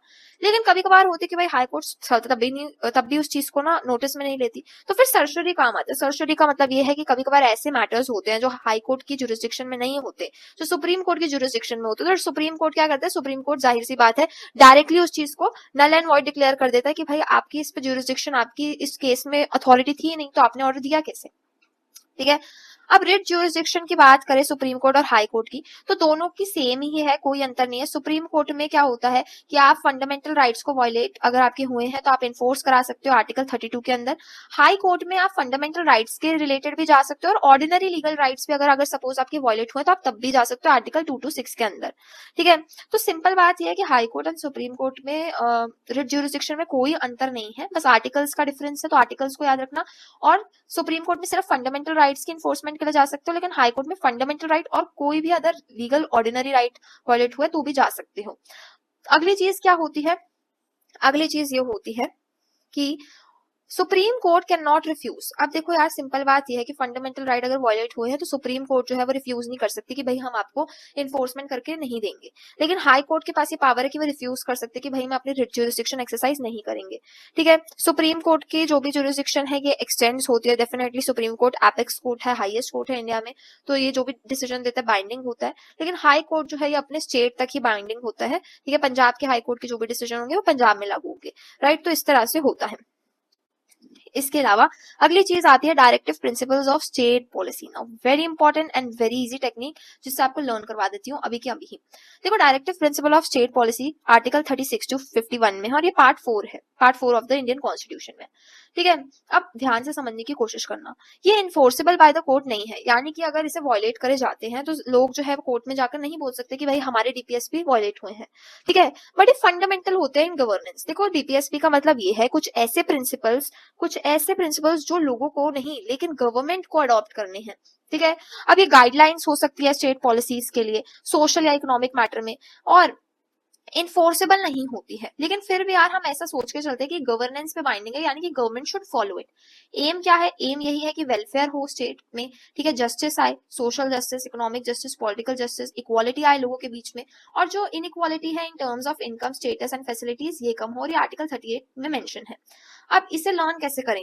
देखो, की डायरेक्टिव्स, कुछ इजी टेक्निक ये है कि आप लेम्प, निप, यूसीपी लर्न कर लो। ठीक है, अब ये है इसका एक्रोनिम। लैम्प में सबसे पहले एल आता है, एल से यानी लाइवलीहुड सबको मिलना चाहिए।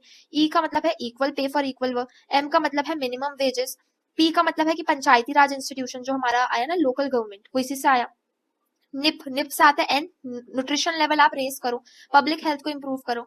ई का मतलब है इन्वायरमेंट को प्रोटेक्ट करो। फिर ई से आता है एजुकेशन का। एजुकेशन हमने पढ़ा ना कि education was not a fundamental right earlier, लेकिन बाद में इसे फंडामेंटल राइट घोषित करा गया। ठीक है, फिर पी से आता है हमारा कि आप SC ST and weaker section of the society के इंटरेस्ट को प्रमोट करो। फिर यू से आता है यूनिफॉर्म सिविल कोड, और सी से आता है clean and healthy environment, and P से आता है पीस एंड इंटरनेशनल सिक्योरिटी। कुछ इंपॉर्टेंट लॉज जो डीपीएसपी से आए हमारे, जो बहुत ही इंपॉर्टेंट है, जैसे राइट टू एजुकेशन एक्ट हमारे पास है 2009, बहुत इंपॉर्टेंट है।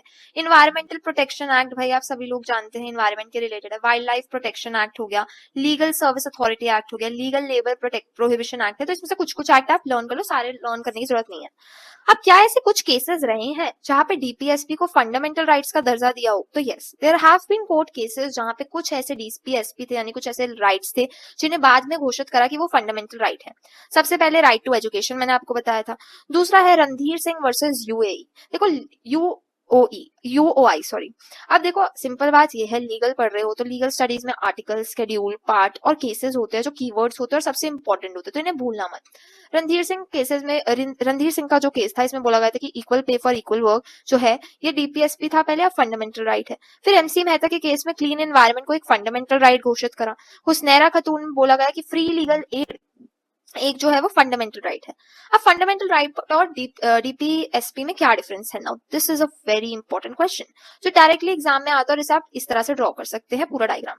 सबसे पहले फंडामेंटल राइट का अगर हम पार्ट जो है बात करें तो ये पार्ट 3 में है, आर्टिकल 12 से 35। ये पार्ट 4 में है, आर्टिकल 36 से 51 तक। दूसरी बात, नेचर। अब देखो, फंडामेंटल राइट्स में सिविल और पॉलिटिकल राइट्स की बात करते हैं।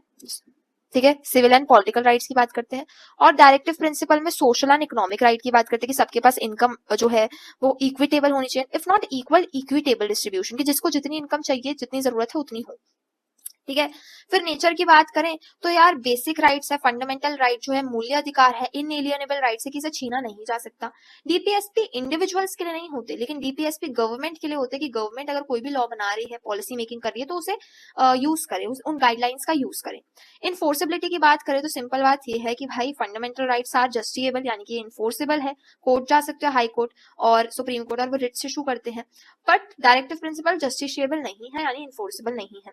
इम्प्लीमेंटेशन की बात करें तो भाई जुडिशरी इसे डायरेक्टली इन्फोर्स करता है, लेकिन फंडामेंटल राइट्स जो है डायरेक्टली इन्फोर्स नहीं होते, जैसे कि मैं आपको बताया जस्टिशिएबल नहीं है, लेकिन government should use these things. ठीक है, आपको ये पॉलिसी के प्रिंसिपल्स को यूज करना चाहिए पॉलिसी मेकिंग के दौरान। ओरिजिन क्या है, हमने फंडामेंटल राइट यूएस के कॉन्स्टिट्यूशन से लिया, डीपीएसपी हमने आयरिश कॉन्स्टिट्यूशन से लिया, और आयरिश कॉन्स्टिट्यूशन ने भी उससे पहले स्पेन के कॉन्स्टिट्यूशन से लिया था। फिर पर्पस क्या है, पर्पस ये है फंडामेंटल राइट का कि भाई सिंपल बात यह है कि इंडिविजुअल को प्रोटेक्ट करना, ठीक है, फ्रीडम देना इंडिविजुअल को, इक्वालिटी देना।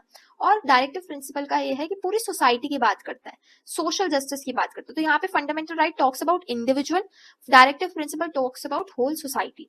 अगर डिफरेंस आया और आप ये 7 पॉइंट्स जो है आप इसे अच्छे से लिखाते हो, तो 1 मार्क्स भी कट नहीं होगा। और ये सारे मैंने आपको डायग्राम बना के दे दिया। अब देखो सिंपल बात ये है, हम सभी के पास राइट्स है, लेकिन क्या सिटीजन होने के नाते हमारे पास ड्यूटीज नहीं है? तो डेफिनेटली हमारे पास ड्यूटीज भी है।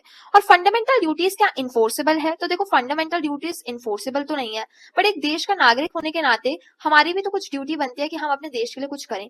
तो सबसे पहले हमारी ड्यूटी ये है, अब इसमें से 5 ड्यूटीज आपको लर्न करनी होगी एग्जाम के लिए। वो abide by the constitution, respected ideals, national flag को रिस्पेक्ट करना, नेशनल एंथम को रिस्पेक्ट करना।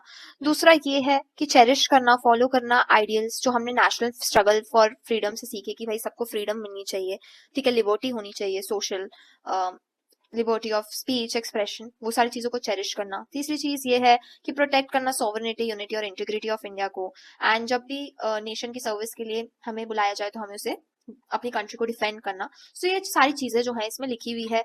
To protect and improve natural environment including forest, lakes, river, इन सबको प्रोटेक्ट करना, इन्वायरमेंट को, कंपैशन दिखाना लिविंग क्रिएचर्स के टुवर्ड्स। तो ये सारी चीजें लिखी हुई है, 5 लर्न कर लीजिएगा। तो ये कब आई? देखो फंडामेंटल ड्यूटीज जो है 42nd अमेंडमेंट एक्ट से आई। 11 ड्यूटीज हमारे कॉन्स्टिट्यूशन में मेंशन है, पार्ट 4A में है, और आर्टिकल 51A से स्टार्ट होती है। क्या फंडामेंटल ड्यूटीज इन्फोर्सेबल है? कि भाई हमने अगर प्रोटेक्ट नहीं करा अपने इन्वायरमेंट को, सो इज इट इन्फोर्सेबल? तो नहीं, ठीक है, ये इन्फोर्सेबल नहीं है। लेकिन कुछ ऐसी चीजें हैं जो इतनी ज्यादा इंपॉर्टेंट रही कि उन फंडामेंटल ड्यूटीज को इन्फोर्सेबल बनाया गया लेजिस्लेशन के द्वारा। जैसे prevention of insult to national honours, जो नेशनल सिंबल है उनको आप जो है डिसरिस्पेक्ट नहीं कर सकते, तो उस केस में वो इन्फोर्सेबल है, ठीक है। तो एक्सेप्शंस भी होती है। कुछ ऐसे केस है, जैसे ये केस है बिजोई एमैन्युअल वाला, जिसमें बोला गया कि ड्यूटीज जो है वैसे तो इन्फोर्सेबल नहीं है, बट कभी कभार लॉज आ सकते हैं, लेजिस्लेशन आ सकती है उन ड्यूटीज को इन्फोर्स कराने के लिए। फिर Mohan Kumar versus union of India में बोला हुआ है कि जो कोर्ट्स है ये हार्मोनाइज कर सकता है ड्यूटीज विद फंडामेंटल राइट, यानी कि हालांकि ड्यूटीज जो है fundamental duties they are not enforceable, but there can be exceptions. और फंडामेंटल ड्यूटीज और फंडामेंटल राइट को दोनों को साथ साथ इंटरलिंक कर चलना है, ठीक है। तो लिंक करके चलना है फंडामेंटल राइट के साथ। अब देखो हमारे कॉन्स्टिट्यूशन का अगला फीचर है कॉन्स्टिट्यूशनल प्रोविजन फॉर अमेंडमेंट। हम अपने कॉन्स्टिट्यूशन में चेंजेस भी कर सकते हैं, और ये पार्ट 20 में लिखा हुआ है, आर्टिकल 368। अब आर्टिकल 368 सिंपल सी बात ये है, कहता है कि जो पार्लियामेंट है ये हमारे कॉन्स्टिट्यूशन को चेंज कर सकता है, ठीक है। So it gives Parliament the power to amend the constitution. अब देखो पार्लियामेंट इसमें ऐड भी कर सकती है कॉन्स्टिट्यूशन में, चेंजेस भी कर सकती है, इंप्रूव कर सकती है कोई भी प्रोविजन को, या रिमूव भी कर सकती है। लेकिन क्या पार्लियामेंट के पास ये पावर एक्सक्लूसिव है? So the answer is no. Parliament के पास आर्टिकल 368 के अंदर ये पावर जरूर है कि वो कॉन्स्टिट्यूशन को चेंज कर सकती है, लेकिन कॉन्स्टिट्यूशन के कुछ ऐसे बेसिक स्ट्रक्चर है, जैसे कि सेक्युलरिज्म, कुछ ऐसे प्रिंसिपल्स है जो इतने इंपॉर्टेंट है कि वो बेसिक स्ट्रक्चर में आते हैं, और बेसिक स्ट्रक्चर को वो चेंज नहीं कर सकती। अब कॉन्स्टिट्यूशन को चेंज कैसे करा जा सकता है? तो कॉन्स्टिट्यूशन को चेंज करा जा सकता है बाय लोकसभा एंड राज्यसभा, कि लोकसभा या राज्यसभा जो है वो एक बिल इंट्रोड्यूस करे, फिर उसे जो है मेजोरिटी से वो पास होना चाहिए, 2/3 मेजोरिटी से पास होना चाहिए, और फिर उस बिल को प्रेसिडेंट के साइन के लिए भेजे, और इस तरह से जो है हो जाता है। या फिर बहुत बारी ऐसे भी होता है कि स्टेट की रैटिफिकेशन नीड होती है, यानी स्टेट की जो गवर्नमेंट है उनसे वेरीफाई कराना पड़ता है अगर चेंजेस करने होते हैं कॉन्स्टिट्यूशन में, तो इस तरह से हम चेंजेस कर सकते हैं। अब इसमें आता है landmark case Kesavananda Bharati versus state of Kerala. तो Kesavananda Bharati versus state of Kerala में बोला कि कॉन्स्टिट्यूशन जो है वो पार्लियामेंट को ये पावर देता है कि under article 368 parliament can change and amend the constitution, but parliament जो है वो basic structure of the constitution को चेंज नहीं कर सकती है। राइट। अब अगला फीचर हमारे संविधान का है यूनिवर्सल अडल्ट फ्रेंचाइज, यानी adult suffrage in India. Suffrage का मतलब वोटिंग करना। आर्टिकल 326 जो है हम सभी, यानी कि जो भी 18 साल से 18 प्लस है, ठीक है, 18 प्लस वाले को राइट देते कि वो वोट कर सकते हैं लोकसभा के मेंबर्स के लिए और स्टेट लेजिस्लेटिव असेंबली के इलेक्शंस में भी। अब इसमें कुछ डिस्क्वालिफिकेशंस नहीं है, क्या सबको ही वोटिंग अधिकार है? देखो यार, कुछ एक्सेप्शंस होती है। अब इसमें डिस्क्वालीफाई कौन हो जाता है? जो पर्सन अनसाउंड माइंड का है, जो इंडिया में रहता ही नहीं है, तो वो वोट भी नहीं कर सकता। एंड ऐसा पर्सन जिसने क्राइम करा हो, करप्शन करा हो और इलीगल प्रैक्टिस कभी करी हो, कोर्ट ने उसे पनिशमेंट दी हो, तो वो डिस्क्वालीफाई हो जाता है फ्रॉम राइट टू वोट। अब आज के टाइम पे 18 प्लस है उम्र, वोटिंग राइट जो है 18 प्लस को मिल जाता है, लेकिन पहले के टाइम में इट वॉज 21। तो 21 से जो है फिर 18 साल जो है बाद में करा गया, 61 अमेंडमेंट 98 आया था तब। राइट। उसके बाद आर्टिकल 325 कहता है कि इलेक्टोरल रोल। अब देखो सिंपल बात ये है कि हमारे यहाँ पे हम प्राइम मिनिस्टर को इलेक्ट करते हैं, प्रेसिडेंट को हम इनडायरेक्टली इलेक्ट करते हैं, तो इलेक्टोरल रोल फॉर्म होता है। ठीक है, हम किसी को जो है हेरिडिटरी बेसिस पे जो है सीट नहीं दे देते, राज करने के लिए नहीं दे देते। तो ये चीज है। हमने रिजर्वेशन भी प्रोवाइड करी गई है कि यार जहां पे हमें लगा कि SC ST जिनके साथ सोशल ऑपरेशन हुआ है हिस्टोरिकल टाइम में, तो हमने उन्हें रिजर्वेशन दी। जैसे आर्टिकल 330 के अंदर हमने रिजर्वेशन दी SC ST को लोकसभा में, स्टेट असेंबलीज में हमने SC ST को रिजर्वेशन आर्टिकल 332 के अंदर दी। एंड सिमिलरली एंग्लो इंडियंस को भी हमने जो है आर्टिकल 331 के अंदर रिजर्वेशन दे दी। अब इसमें आता है इंदिरा नेहरू गांधी वर्सेस राज नारायण का केस, जिन्होंने बोला कि भाई right to free and fair elections भी जो है ये पार्ट ऑफ बेसिक स्ट्रक्चर है और इसे वॉयलेट नहीं करा जा सकता। ठीक है, तो कॉन्स्टिट्यूशनल प्रोविजन की बात करें तो कुछ, अब देखो सिटीजनशिप के बारे में अगर मैं बात करूं, इंडिया की सिटीजनशिप के बारे में part 2 of the Indian constitution में लिखा हुआ है। कोई एक्ट है क्या सिटीजनशिप के बारे में? तो सिटीजनशिप एक्ट 1955 का, जिसमें डिटेल डिस्क्रिप्शन दी हुई है कि सिटीजनशिप किसको मिलेगी, किसको नहीं मिलेगी। ठीक है, तो हर एक सिटीजन के पास राइट है to vote, right to contest election, कि भाई आप वोट भी कर सकते हो, अगर आपको इलेक्शन में पार्टिसिपेट करना हो तो आप इलेक्शन भी कर सकते हो। आप प्रेसिडेंट बनना चाहो, वाइस प्रेसिडेंट बनना चाहो, गवर्नर बनना चाहो, जजेस बनना चाहो, तो आप वो पोजीशंस भी होल्ड कर सकते हो और आपको डिस्क्रिमिनेशन नहीं करा जा सकता किसी भी बेसिस में। अब इंडिया की सिटीजनशिप लेनी है तो किस तरह से लिया जा सकता है? देखो, इंडिया की सिटीजनशिप लेनी है तो अंडर सिटीजनशिप एक्ट 1955 या तो आप बाय बर्थ ले सकते हो, कि भाई अगर आप इंडिया में ही बॉर्न हुए हो और आपके पेरेंट्स इलीगल इमिग्रेंट्स नहीं है तो आप डेफिनेटली इंडिया के ही सिटीजन होंगे। दूसरा होता है बाय डिसेंट। बाय डिसेंट का मतलब है कि आपके एक पेरेंट जो है, या तो मदर या आपके फादर इंडियन सिटीजन है, तो आपको भी इंडिया की सिटीजनशिप मिल जाएगी। तीसरा होता है बाय रजिस्ट्रेशन। ठीक है, बाय रजिस्ट्रेशन का मतलब है कि यार आप 7 साल तक इंडिया में रहे हो तो आपको तब मिल जाएगा। और बाय नेचुरलाइजेशन, यानी कि आप 12 साल से ज्यादा तक या 12 साल तक जो है इंडिया के रेजिडेंट बन के रहे हैं, तो आपको तब सिटीजनशिप मिल जाएगी। ठीक है, अब अगला फीचर जो बहुत इंपॉर्टेंट है और वो है कि इंडिया में है इंडिपेंडेंट जुडिशरी। हमारे यहाँ जुडिशरी जो है वो ना ही लेजिस्लेचर और ना ही एग्जीक्यूटिव से कंट्रोल होती है। हमारे जो कॉन्स्टिट्यूशन है वो जुडिशरी को बहुत ही ज्यादा इंडिपेंडेंट बनाता है, फ्री फ्रॉम बायस बनाता है और इंश्योर करता है कि सबको फंडामेंटल राइट्स मिले, सब रूल ऑफ लॉ यानी लॉ के हिसाब से चले और मिसयूज ना हो। अगले प्रोविजन आता है इमरजेंसी प्रोविजन। इमरजेंसी के बारे में हमारे पार्ट 18 में लिखा हुआ है। और इमरजेंसी कौन डिक्लेयर करता है? इमरजेंसी डिक्लेयर करी जाती है प्रेसिडेंट। किसकी एडवाइस पे? काउंसिल ऑफ मिनिस्टर की एडवाइस पे और प्रेसिडेंट के हिसाब से इमरजेंसी डिक्लेयर होती है। अब देखो 3 तरह की इमरजेंसी होती है। राइट, सबसे पहले इमरजेंसी होती है नेशनल इमरजेंसी। नेशनल इमरजेंसी होती है आर्टिकल 352 के अंदर। Now this is a flow chart और ये लर्न करना होगा। आर्टिकल 352 कहता है कि अगर एक देश में वॉर आ गई, ठीक है, एक्सटर्नल एग्रेशन या आर्म रिबेलियन हो गया, तो नेशनल इमरजेंसी इंपोज करी जा सकती है। ठीक है, अगला है कि स्टेट इमरजेंसी भी इंपोज करी जा सकती है। स्टेट इमरजेंसी का आर्टिकल है आर्टिकल 356 और 365। स्टेट इमरजेंसी एक स्टेट में, एक राज्य में इमरजेंसी कब इंपोज करी जाती है? जब कॉन्स्टिट्यूशनल मशीनरी में फेलियर हो जाता है, जब कॉन्स्टिट्यूशन वहां पे सही से काम नहीं कर रहा होता। और तीसरी है फाइनेंशियल इमरजेंसी, जो आर्टिकल 360 के अंदर लगाई जाती है कि भाई अगर एक कंट्री में फाइनेंशियल इंस्टेबिलिटी आ गई है तब। ठीक है, और जब इमरजेंसी इंपोज करी जाती है, एक चीज याद रखना, जब इमरजेंसी एक राज्य में या एक कंट्री में इंपोज होती है तो यूनिटरी गवर्नमेंट यानी कि सेंट्रल गवर्नमेंट के पास जो है वो सबसे ज्यादा पावर आ जाती है, ठीक है। तो उस टाइम पे इंडिया जो है फिर क्या बन जाएगा, इंडिया जो है अगर इमरजेंसी इम्पोज कर दी जाए तो फेडरल से यूनिटरी गवर्नमेंट यानी कि सेंट्रल गवर्नमेंट सबसे ज्यादा पावरफुल हो जाएगी। इमरजेंसी इम्पोज क्यों करी जाती है यार, देखो सॉवरेनिटी, यूनिटी, इंटीग्रिटी, डेमोक्रेसी को प्रोटेक्ट करने के लिए कभी कभार इमरजेंसी इम्पोज करी जा सकती है। हमें वैसे तो फेडरलिज्म है कि हमारे पास सेंट्रल गवर्नमेंट, स्टेट गवर्नमेंट भी है और लोकल गवर्नमेंट भी है, लेकिन हमारे यहाँ पे सेंट्रल गवर्नमेंट के पास ज्यादा पावर है और इसी सिस्टम को पता है क्या बोलते हैं, इसी सिस्टम को बोलते हैं क्वासी फेडरल सिस्टम, ठीक है। तो आप ये वर्ड जरूर लिख सकते हो, quasi federal system. I am sure कि आपने पॉलिटिकल साइंस जो क्लास 11 की उसमें भी पढ़ा होगा इस बारे में, नहीं पढ़ा तो आप पढ़ोगे कि क्वासी फेडरल सिस्टम क्या है कि भाई इंडिया में दोनों तरह की गवर्नमेंट है, सेंट्रल और स्टेट, बट कभी कभार कुछ ऐसे मैटर्स होते हैं जिसमें सेंट्रल गवर्नमेंट के पास ज्यादा पावर है। जैसे अभी ऊपर हमने देखा कि जब इमरजेंसी लग जाती है तो सेंट्रल गवर्नमेंट के पास पावर आ जाती है सारी। तो हमारे इंडिया में बोला जाता है कि federal in form, unitary in character, ठीक है। कुछ ऐसे फेडरल फीचर्स है, जैसे हमारे यहाँ पे टू गवर्नमेंट सेंटर स्टेट है। देखो federal in form, unitary in character का मतलब यह है कि दोनों तरह की चीजें चलती हैं। कुछ फेडरल फीचर्स है जैसे सेंट्रल स्टेट गवर्नमेंट है, उनके बीच में डिवीजन ऑफ पावर है। हमारे यहाँ रिटन कॉन्स्टिट्यूशन है, कॉन्स्टिट्यूशन में रिजिडिटी मेंटेन करी जाती है। इंडिपेंडेंट जुडिशरी है, बाई कैमरलिज्म है कि भाई पार्लियामेंट के अंदर आपको पता है कि लोकसभा और राज्यसभा है, कॉन्स्टिट्यूशन की सुप्रीमेसी। तो ये सारे फेडरल फीचर्स हैं। लेकिन कुछ ऐसे फीचर्स है जो यूनिटरी फीचर्स है, स्ट्रॉन्ग सेंटर, इमरजेंसी के मैटर में सेंट्रल गवर्नमेंट के पास पावर आती है। सिंगल कॉन्स्टिट्यूशन है पूरे कंट्री के लिए। अब गवर्नर जो है ये सेंटर के द्वारा अपॉइंट होता है, IAS officer, IPS officer, all India services, ये कौन अपॉइंट करता है, ये सेंटर अपॉइंट करती है। तो सेंट्रल गवर्नमेंट के पास पावर ज्यादा है। इंटीग्रेटेड जुडिशरी है, जुडिशरी आपस में इंटरलिंक्ड है, ठीक है। वैसे तो सुप्रीम कोर्ट, हाई कोर्ट सारे हैं, बट क्या है आपस में सारे ही इंटरलिंक्ड है। और स्पेशल पॉइंट्स की बात करते हैं, जैसे हमने आर्टिकल 1 के बारे में पढ़ा था कि आर्टिकल 1 जो है ये यूनियन ऑफ स्टेट मेंशन करता है। फेडरलिज्म या फेडरेशन वर्ड का मेंशन कॉन्स्टिट्यूशन में करा ही नहीं गया है और यही सबसे बड़ी बात है। तो यूनियन ऑफ स्टेट का जो है ये मेंशन करा गया है, ठीक है। अब डिवीजन ऑफ पावर है, डिवीजन ऑफ पावर यानी सेंटर स्टेट के बीच में डिवीजन ऑफ पावर की बात करते हैं और ये है अगला फीचर, ठीक है।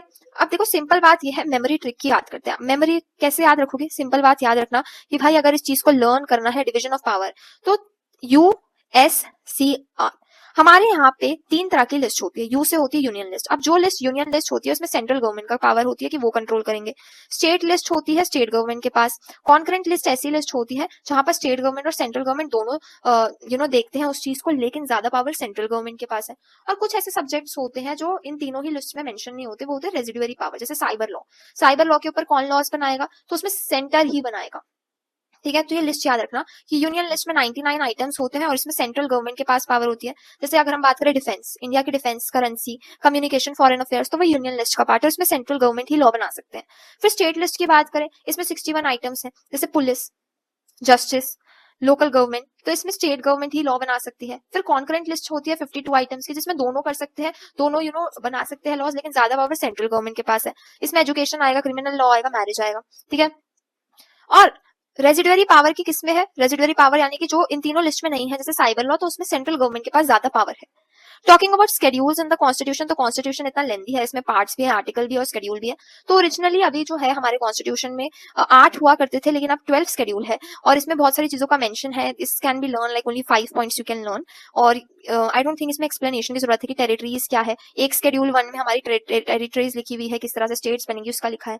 सैलरी सेकंड स्केड्यूल में लिखी हुई है। फिर पंचायती राज सिस्टम के बारे में लिखा है, म्युनिसिपैलिटीज के बारे में इसमें लिखा है।